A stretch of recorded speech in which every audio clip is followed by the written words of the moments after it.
जो reservation bill की बात थी, रूल 66 लागू करके जो किया गया, फिर प्रधानमंत्री का निवेदन कल आया, सभाओं में भी वो ये चीज़ कह रहे हैं और आज मंत्री से लेकर भाजपा के कई नेता जो हैं इसके ऊपर प्रेस कॉन्फ्रेंस कर रहे हैं और कह रहे हैं कि विरोध पक्ष जो है वो नहीं चाहता कि ये है।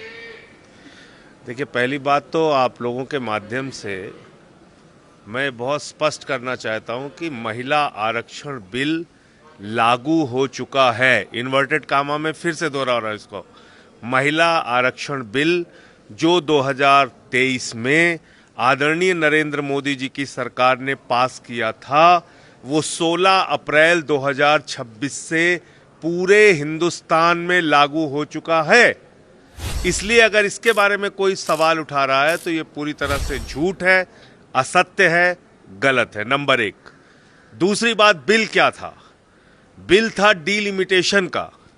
डीलिमिटेशन के बारे में 2023 का बिल खुद से पढ़िए आप, और उसमें प्रधानमंत्री मोदी जी की सरकार ने लिखा था कि पहले सेंसस होगा, फिर डीलिमिटेशन होगा, फिर आरक्षण होगा। ये मैंने नहीं लिखा था, 2023 के बिल में आदरणीय प्रधानमंत्री मोदी जी ने लिखा था।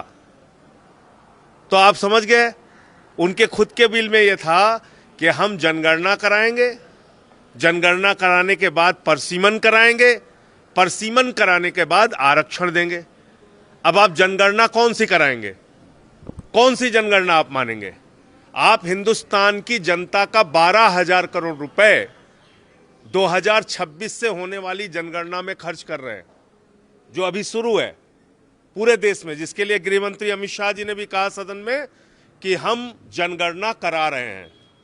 उस जनगणना में जाति जनगणना भी शामिल है।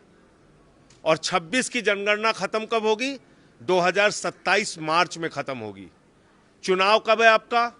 2029 में। तो आप बताइए ना मुझे, समस्या कहां है? पहले जनगणना होने दीजिए, फिर परसीमन होने दीजिए, फिर आरक्षण होने दीजिए। यही तो आपने लिखा था 23 में, वो तो पास हो चुका है। क्यों इतना झूठ फैलाया जा रहा है? मेरी तो समझ के बाहर है। तो इसलिए भारतीय जनता पार्टी झूठ फैलाने में माहिर है।